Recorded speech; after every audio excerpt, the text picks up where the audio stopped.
Alors, nouvelle séquence, on approche tout doucement de la fin. Donc les statistiques, comme tu t'en es douté avec l'activité préparatoire, ça va être une séquence très courte. Alors normalement, elle devrait être même minimaliste, puisque moyenne et médiane, maintenant c'est vu en quatrième. Je ne sais pas si tu l'as vu en quatrième, parce que ces dernières années, les programmes ont encore changé entre l'été, enfin pendant l'été dernier. Donc on va quand même revoir médiane et moyenne, plus ou moins vite. Surtout la médiane, on prendra un peu plus de temps. Et la grande nouveauté, c'est l'étendue, et tu sais déjà ce que c'est grâce à l'activité préparatoire. Donc tu écris ça, tu mets la date dans la marge, tu le mets dans le même côté que les fonctions dans ton cahier de cours.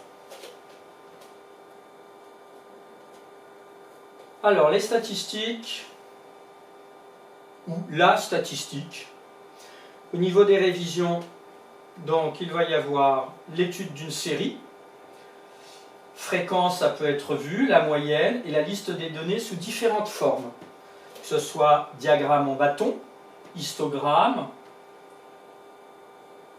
Là, parfois tu penses au camembert, on verra que ça s'appelle un diagramme semi-circulaire, la moitié d'un cercle, la moitié d'un disque en fait, sous forme de tableau également.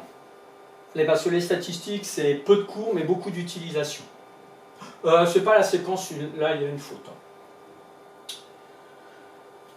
Donc, il faut être capable de recueillir les données, les organiser, lire les données sous différentes formes, donc c'est ça, un tableau, un graphique, des valeurs données brutes, calculer des effectifs, des fréquences, interpréter ce qu'on appelle des caractéristiques de position, non, de dispersion, c'est une erreur, ça n'y est plus. Et, ah si, c'est bon, autant pour moi. Et moyenne, médiane et étendue, c'est surtout ça qui nous intéresse. On passe tout de suite, grand 1, caractéristique de position avec petit 1 la moyenne. Alors dans les années passées, tu as dû voir deux styles de moyenne, ce qu'on appelle la moyenne et la moyenne pondérée. Et en fait, c'est la moyenne pondérée qui va être la plus utilisée spontanément par toi-même, même sans t'en rendre compte, et qui sera utilisée en seconde. Alors on va avoir des définitions. La moyenne, donc la moyenne, c'est la somme des valeurs de la série divisée par l'effectif total. Tu fais la somme de toutes tes notes et tu les divises par le nombre de tes notes. Donc ça, c'est la moyenne classique. Et puis, la moyenne pondérée.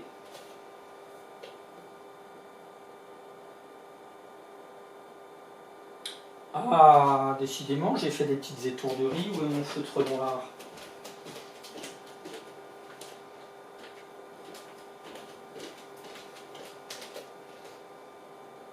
Pas d'S ici. Je l'ai mis en remarque. La moyenne est dite pondérée par les effectifs quand elle est calculée ainsi.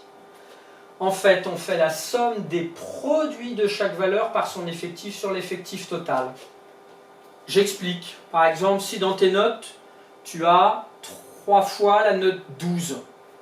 Ici, tu écrirais 12 plus 12 plus 12, etc. avec les autres valeurs.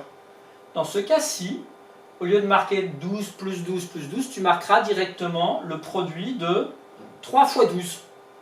C'est pour ça qu'on dit pondéré, c'est sous-entendu pondéré par l'effectif. Ta note 12, tu l'as eu 3 fois, donc l'effectif est 3. Donc tu marqueras 3 fois 12. On verra dans des exemples.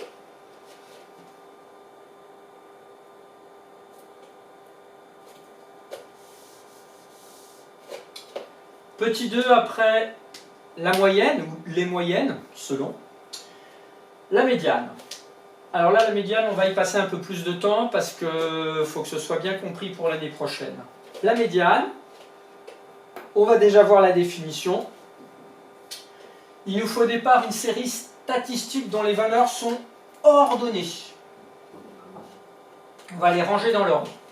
Et comme tu l'as compris en activité préparatoire, on va les mettre du plus petit à la plus grande valeur. Et la médiane va être la valeur ici que j'ai appelée grand M, qui partage ces valeurs sous-entendues ordonnées en deux groupes de même effectif. Donc c'est exactement ce qu'on a revu en activité préparatoire, bien entendu. Deux groupes, première astérix, première étoile, les valeurs inférieures ou égales à n, et puis deuxième groupe, les valeurs supérieures ou égales à la médiane. Donc ça, va falloir surtout être capable de l'utiliser. Un trait rouge dans la marge. Et on va tout de suite voir un premier exemple, petit b. Détermination à partir d'exemples. Alors j'ai fait simple au départ, premier exemple, premier astérix. Voilà, on a une liste de pointures. On a relevé les pointures auprès de différentes personnes. 40, 38, 42, etc. Donc première chose qu'il faut faire, d'après la définition, s'il le faut tu relis la définition, il faut les ordonner. Donc de la plus petite à la plus grande. Donc les pointures ordonnées, c'est 38, 38, etc. Et puis après, il va falloir, relis la définition si tu ne l'as pas en tête, ou cherche d'abord en mémoire, ce serait encore mieux. Il faut partager en deux groupes de même effectif. Alors là, si on partage en deux groupes de même effectif, on regarde, on a 7 valeurs. C'est un nombre impair. Et il faut que ce soit un nombre de valeurs entières. On ne peut pas mettre des virgules là. Donc si on partage en deux groupes de même effectif, on va forcément devoir faire 3 et 3. Donc valeurs partagées en deux groupes de même effectif. 3 valeurs, 3 valeurs. Il nous en reste une au centre. Tiens, une au centre. Souviens-toi de l'activité préparatoire. Donc, la médiane, ça va être la valeur centrale. Donc, on dira 40 est la pointure médiane. Donc, quand c'est impair, il y a une seule valeur centrale. C'est facile à trouver. Alors, on va voir maintenant un exemple comme dans l'activité préparatoire où on aura un nombre pair de valeurs. Donc, cas d'un nombre pair de données. Donc, j'ai pris toujours des pointures de chaussures. J'aurais pu prendre un autre sujet. Je les range déjà de manière ordonnée, de la plus petite à la plus grande. Et là, tu prends un crayon à papier et tu réfléchis tout seul. Quelle serait la pointure médiane? Alors, tu as dû partager en deux groupes de même effectif. Cette fois-ci, on peut avoir 4 données et 4 données. Il n'y a pas une valeur centrale comme tout à l'heure. Cette fois-ci, il y en a 2, comme on l'a vu en activité préparatoire. Donc, on va prendre 40 et 41. On en calcule la moyenne. Ça fait 40,5. Si tu veux, là, tu peux te rajouter dans la marge qu'on a fait 40 plus 41, zut, je suis en train de faire des bêtises, divisé par 2. Donc on a pris ces deux valeurs centrales. Il n'y en a pas une qui domine l'autre. Donc là, c'est des cas assez simples.